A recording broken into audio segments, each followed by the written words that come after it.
Hey guys, James Wilson Taylor here for Rock Sound. We've been having these video calls, chatting with every single person while we're all at home at the minute. And I'm delighted to say our guest today with his brand new book, They Don't Need to Understand, is Mr. Andy Biersack. How are you, man? I'm good. Now, I am impressed that you're chatting with every single person. Every That single is person. what an Every single incredible person. pursuit that you are on I know. to try to chat with I'm every person. about 110 down. There's a while to go, but we're going through them, getting through every Well, single you person. you better pick up the pace because if you're trying to get through every person and you've only got 110 down so far, no, it's nice to talk to you again. I feel like we did one of these very early on in the new reality of our world, Very and true. now we've kind of, I guess, settled into this is how things are done. But yeah, there's a lot going on. There's a lot of things to talk about, so I'm happy to be here. Absolutely, man. No, I'm excited to talk to you about this book. I've just been reading through it the last few days, and it's something, of course, we mentioned in the last time we chatted a little bit. But I guess the obvious place to start is why now? I mean, it's not like you're slowing down at all. We know you've got loads of new music stuff all coming and everything. Why did you feel like now was the right time for you to start reflecting a little bit and put those memories down on the paper? So this started, I would say, like 2017. The original concept for it. Essentially, what happened was I quit drinking, and there's this kind of like euphoria that you go through, or at least I experience when you're somebody who drinks heavily or isn't great to their body. And then you become healthier, you sober up, or whatever kind of terminology you want to use.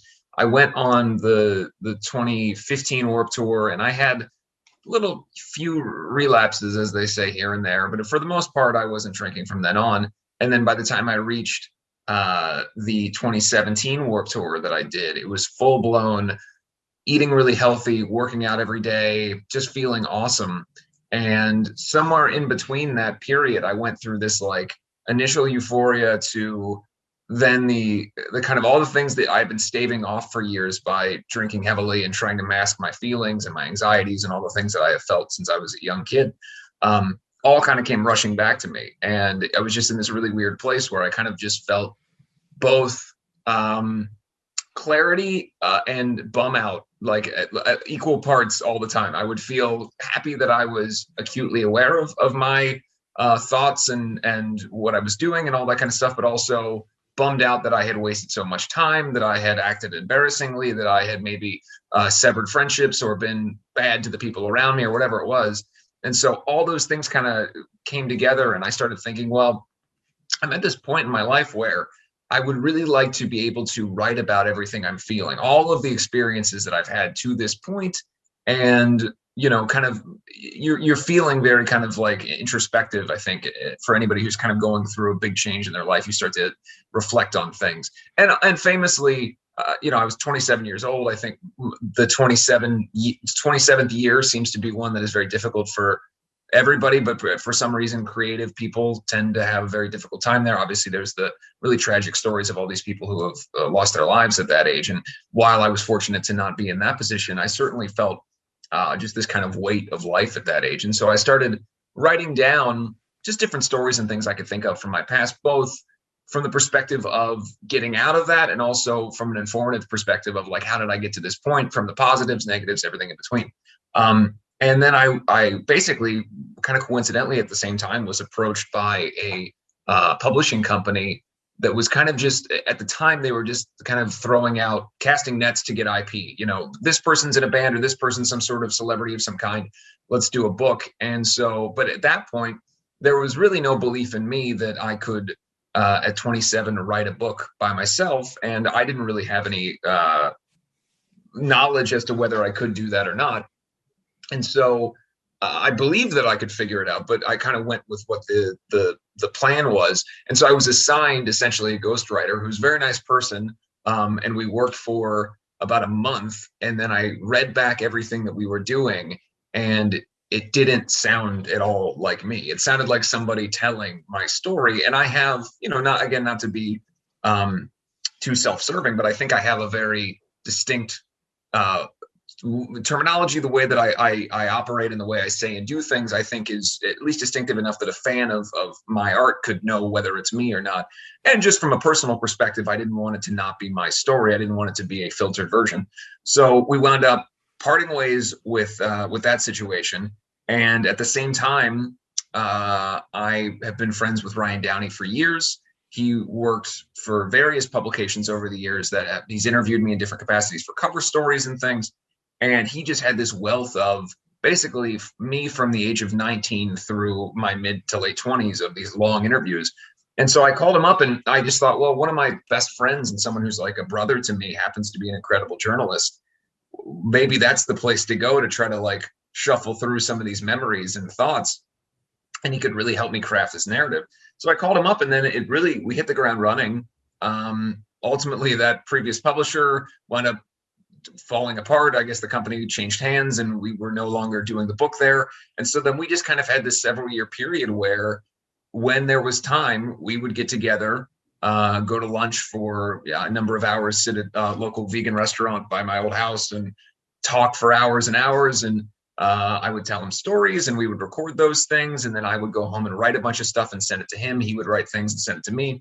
It would be a combination of him giving me jumping off points to start from, as well as him not fact checking, but making sure that the content of what I was saying was all accurate. If I told a story about being at a festival in Europe the day that my grandfather died, because of me being not some, like at the time, particularly being in my early 20s, I wasn't really recording the locations and, all that kind of stuff. So he was able to go find all those specific things and then give the reader the specificity so you really feel like you understand where you are in all those moments.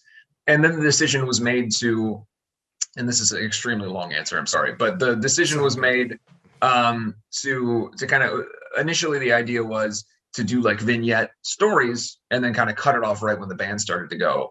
And it was just going to be for my childhood. And then the reality was that my life there was just no way to tell the story of my life without including the eras of the band. But also leaving it open-ended enough that I could later in life write a traditional memoir that goes into detail about every single thing. So we just wanted to touch on everything. And then it just became a matter of, do we do this in sequential order? Do we do it in little short stories and bursts? And I think ultimately what we landed on is kind of a little bit of a mix of different formats. And I think it works really, really well. Plus, there's so many positive things in my life that have come in kind of from all those things, whether it's, talking about my relationship with my family, talking about my relationship with Julia, talking about my relationship with the band members, all the things that are great things. It felt important to be able to show that positivity and not make this a book that's just about introspective sadness, because while that's there and I wanted to be honest and tell the truth of my life, it's also it's a story of someone who's incredibly fortunate and lucky to be in the position to even be writing the book in the first place. Yeah, of course. It's interesting to hear a little bit about how you guys were processing, finding the right stories to work on together and kind of, going through your own little memories like that. There's a great quote I picked out from the intro, actually, that I think sums up something very nicely, is when I think of how the struggles must be like when you're starting to write a book for the first time. It's sometimes hard to differentiate between what you remember happening as a very young kid and what you remember simply because an adult told you about it later. Like, what was it like actually having to go back to those particularly early childhood memories? Were there any kind of, I don't know, I guess the photos are in there. They must have helped kind of piece together what that was like. Well, it's a kind of a journey to get to the truth of the situation. And even then you never really find it because you're only going off of your perspective. But the truth is that it was important for me to say that early on, because I feel like that's also true of my whole life. And I've always been kind of aware of it. I talk about having these memories of going with my mother to her job when I was a baby, but I don't actually have those memories necessarily. I just have been told about it for so long. And it's been such a part of our family lore, so to speak, that it becomes imprinted in your own memory. And so those things, you can extrapolate that through the entire book of like, I'm only talking about my perspective in these situations. And if you asked any of the other people who were sitting next to me on the bus or on the plane or whatever else, they may have had an entirely different experience of the situation. So I wanted to be very clear. Sometimes memoirs or books are written from the perspective of, now you're going to hear the truth. And I always think that that's a little silly, because while we all believe that our version of events is exactly the way that it went down, I would be a fool to not understand or acknowledge the fact that that is subjective to a certain degree. Are there truths? Yes. Do we live in a society where those truths become less and less prevalent and it becomes more about opinion?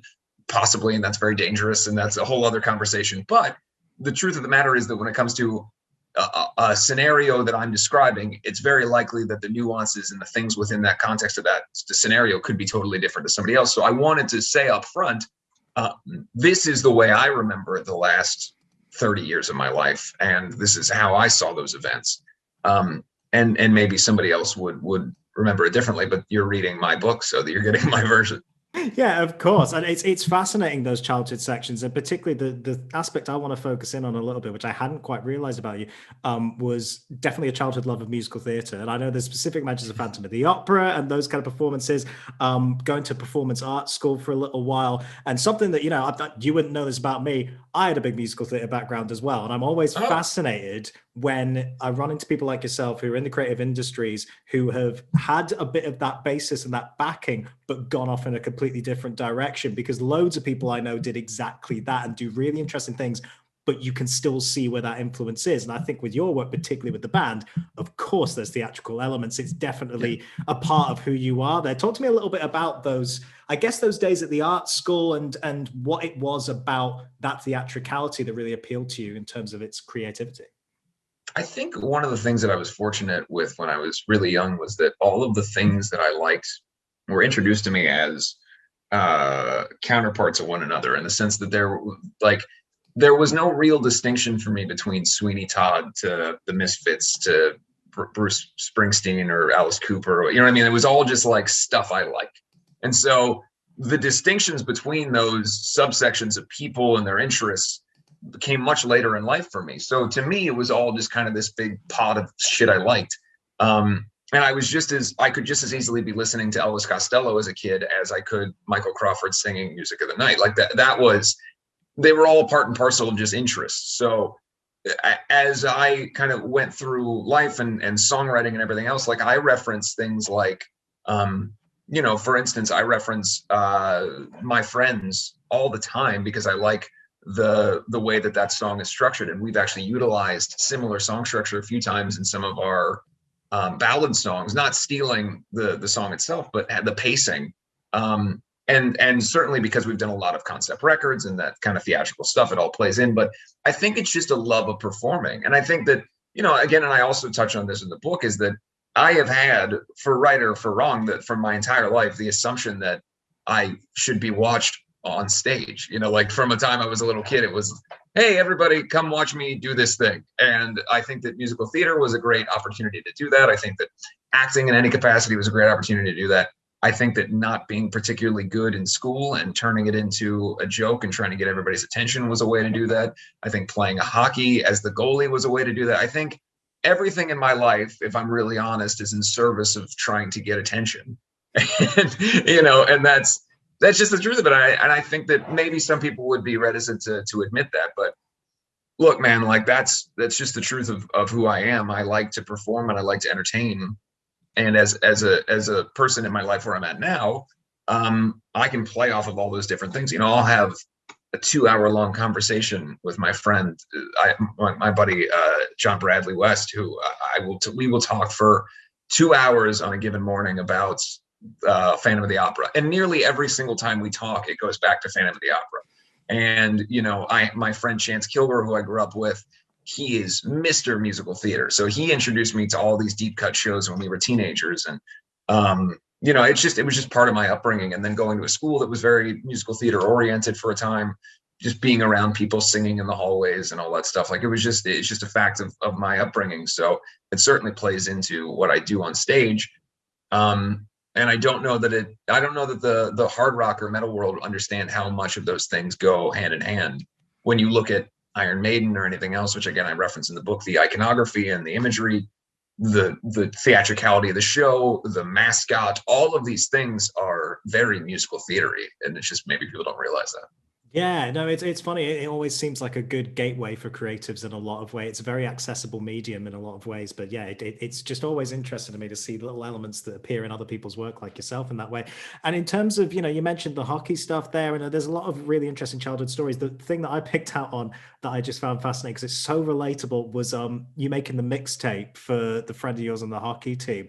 That's such a relatable thing. Like when you're a kid, when you're that age and you're so passionate about certain songs and you want to share it with people, even if they're not going to have any interest in it at all, it's like, this is my special thing. Please listen to it. Yeah. I mean, it plays into that idea that you talk about a lot of feeling like a bit of an outsider at that age, but that feels like again a part of you and certainly of your on stage persona that's really fueled what you've done and what you've written since then, right? Yeah. I mean, I think, it's actually funny because I was looking back at when we got the copies of the book, and I included that photo of like the CD that I gave to people that I wanted to have audition for the band. And like the songs on there are so funny. There's like deep cuts from like the most recent at the time New York Dolls reunion record, like things that are just so bizarre to give to the average person, especially back in like 2006, of like, hey, come learn this. But yeah, I mean, I've always just felt like the music that I loved was so representative of me, and I wanted to share that in so many ways that, like, it is interesting. And now, I mean, sorry to kind of go off on a different subject, but it is funny. I don't know the if the playlist thing is as effective as the giving somebody a thing. And I don't know, maybe it's just because I grew up with a different situation, but I wonder if creating a playlist for somebody has the same feeling. I suppose it does, in the way that you're sharing a love of music and you want somebody to hear these songs that maybe they haven't heard before. I guess it's kind of the same thing. But I remember one of the things for me, because I try to enjoy like visual art and everything, I would draw covers and all this stuff. I made a mixtape for my mom to try to get her to understand and listen to different punk rock bands. And I tried to find like the most what I thought my mom's musical interests, and then like the entry point of those things into the punk rock bands that I listened to, and how they would like line up in certain like Against Me songs, whatever else. And I made like a whole cover, and like I put like credits on the back, and like, I produced by me, and I was like a little kid. But that's the kind of fun stuff that I do miss. Yeah, of course. The other element that you kind of alluded to earlier, and it's something we've talked about before, is you didn't want to have, I believe the phrase used in the book when you talk about it is these kind of rock guy stories, the sort of stereotypical, here's the debauchery, here's all the crazy times, you didn't want it to be that, and fair enough. But I just wonder, in terms of those times, now that you are sober, now that you are able to reflect on those times back in the day, what are the positives you take away other than the obvious thing of like what you learned in terms of being a more healthy individual? There must be positive moments that you really can stick out from that crazier time, if we want to use a better phrase. What were those kind of stories, if any, that maybe you thought, that's one I would like to revisit at some point? Well, that's why I try to put in there that there was a time early on, especially, when the drinking and the partying and the hanging out was fun and in no way dark. There wasn't anything about it that wasn't just like a bunch of people that were excited for the future of what they were doing. It didn't turn dark for me until it became a crutch. And at that point, it just felt like, plus the other thing is, like, a lot of these stories are just fucking embarrassing. You read these books, and it, like, the pride that someone has in like the dumbest thing they've ever done is always shocking to me. I try to not celebrate stupid shit, and while I do understand that there's entertainment value in it, it's just not for me. Now the reality is, I was not a miserable like dark cloud at all times. Even when I was feeling that way internally, there were always times that were fun and always times that were enjoyable. I would be rewriting my history to say that I walked around in complete sadness all the time during that era. But there certainly was a time, by the time you hit 2014, 2015, especially, where those positive times were extremely rare for me. And if it was exhibited, it was me wearing a mask to try to get through how I was feeling internally. But yeah, I mean, I think, I can watch videos or interviews of myself, and while I will cringe in some ways, like the first time that we went to Download and did like our first, like, we did a press conference announcing our first tour there. And this is before Set the World on Fire came out, and there was all this buzz around the band, and people were just obsessed with hating us or obsessed with, like, there was just, nobody wasn't talking about the band at that Download.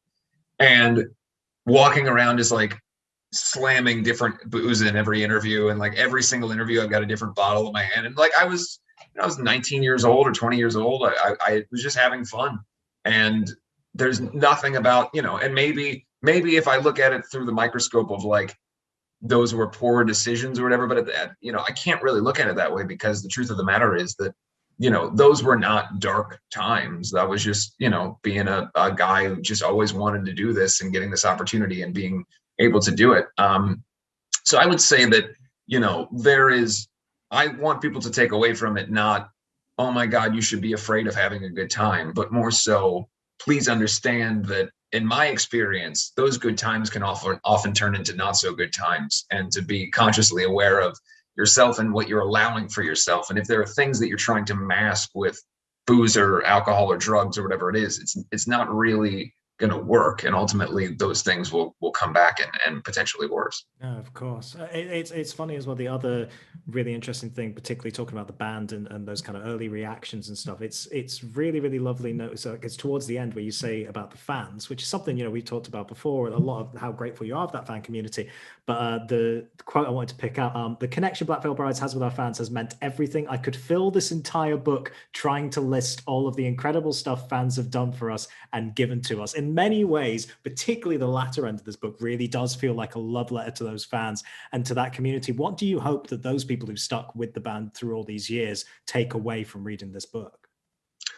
I mean, look, the initial concept, if we're speaking in broad strokes of like writing this, other than just getting my stories out there, if we're trying to find like what the narrative would be, my biggest hope is always to be able to show that, and I've said it before, nothing that I do or the experiences that I have or the things that you get to see me do as me entertaining or whatever it is, those things are not remarkable or impossible. They're just things that I worked very hard for, and then had the good fortune to have people understand and support and prop me up to do. And so you don't get to the place where you're writing a book and people are reading it if not for the people putting you in that position in the first place. And that's, I believe, universally true. Very few people put themselves in the position, at least in the entertainment industry, you have to have an audience. And if that audience doesn't allow for you that opportunity, you can't then in turn write the book for that audience. So I think that there's a lot of, again, not to be too critical of anybody else, but there's a lot of self-serving nature that goes on with writing these books. And I want to be able to acknowledge that if it wasn't for people putting us in the position to succeed, that wouldn't have occurred. And specifically for this band, and I don't want to make us this sort of like singular entity, but I think probably more so than any of our peers that we came up with at the same time, we received little to no enthusiasm from people within the industry. We were turned down at every place we went. We couldn't get shows. We couldn't get anywhere. We had to play backyards and basements and things in the beginning. And even then, when we started to succeed, our peers, the people in the industry, all wrote us off immediately. We were the butt of everybody's joke. And yet, unlike many bands that experienced that, our audience said, fuck that, and pushed us forward and slammed open these doors, got us on a major label, got us to all these places, got us to a position where even if you didn't like us, you couldn't ignore that we were there, and then put us in a position for people to listen to the music and go, oh, actually, this isn't like what I thought it was at all. And then to give us that kind of career trajectory to get to this point. So yeah, I mean, I think, and it's sort of funny, Scarlet Cross has been doing, again, thanks to the fans, been doing really well recently. And there's been in recent interviews and stuff I've done, people have said, I never really, you guys haven't blown up in a mainstream way, or it's been a long time since you've had like a mainstream success with your records. How have you been able to keep afloat? And we look at your social medias and everything, and you have such a big following. I always try to specify and credit the fact that we've never been the darlings of anything, and yet our audience has always made it happen for us. And here we are in 2021, and we have a song that's doing better than things we've done in years. We have a record coming that's got all this hype and excitement, and it's just incredible. And it's all down to them. Yeah, I guess it again ties into the title of the book itself, which is They Don't Need to Understand. Obviously, that's a song reference in there anyway, but I thought it was interesting that it is also the final words in the book itself. It's definitely a phrase that seems to have a lot of significance for you, and I imagine just ties into what we've just said about that. Yeah, it's sort of funny. That song, it played on so many different levels, and I talk about it in the book. Like the Andy Black project was one that I just had to kind of like push forward. Again, there was no belief in that. Then we made it happen. Then the fans viewed it and bought the t-shirts and showed that it was viable. And then all of a sudden now I've got a record deal doing that. Like, it's just, it always comes down to the audience. And that's why I like to say at the end of the book there, you don't need to worry about how everybody feels about you. You should be considerate to how the people that have put you in the position that you're in feel about what you're doing, and not pander, but have a line of communication with your audience that says, look, I care about what your interest in our art is, and I want you guys to be happy. And that's the case. I mean, are you going to please everybody all the time? No. Does the band have to evolve? Yes. But you try to stay with that connectivity that you have with the audience, because I've seen time and time again, as you have, how many bands in the last 10 or 15 years were totally viable, had an audience, people cared, and then made a decision to not care anymore about what their audience thought or have any kind of connectivity with their audience, and then we're gone overnight. Because the reality is all of this dangles on a wire, and that wire is whether the thing you're making entertains and inspires the people who care about what you're making. And if it doesn't, then they don't care anymore, or they're uninterested in giving you the opportunity. And so through the ups and downs and records that we've made that have worked well and records that we made that haven't, we've been very fortunate that our fans have stayed with us and given us the time to get to the point that we're at now. No, absolutely, man. Absolutely. And on that note, before I let you go, obviously I've got to ask about the new music. We've talked already about the single and stuff. We know the album is coming soon. What can you tell us about plans, I guess, for 2021? I know it's a weird old time where everyone's plans are changing, but currently, how's everything looking in the world of Black Veil Brides? Fantastic. Today, some decisions will be made as of this recording about timeline and other things. We're pretty close. I mean, I've got just about 90% of the thing in the position where I can listen to it and it's mastered and ready to go. We've got little tweaks here and there. And then it just comes down to getting the scheduling together, getting it out, and figuring out the release plan and everything else. But I've got calls with the comic book publishers, and we're doing a lot of stuff. So yeah, I mean, it's an extremely detailed project that I feel very fortunate that we've had the opportunity to do, because despite COVID and everything else, like, the funny thing is people say, oh, you had all this time to do this. This was the plan from February of last year. I wrote the story in February of last year. We just happened to get to the position where we did have this time to do this, and I could design these characters and all this other stuff. And, then you go through the period where we're making videos and things are changing, and then we've got to finish the record. Then there's bigger outbreaks, and we live in Los Angeles, where it's just been really hit so hard. So the safety of being in the studio has been questionable. And so we've taken time off and came back. And thankfully, everybody has their own home studio situations. Jake and Jinx are able to do incredible things just from their home when needed, and play these insane parts and this orchestration. It just, listening to it now, everybody says that their new record is the best thing they've ever done.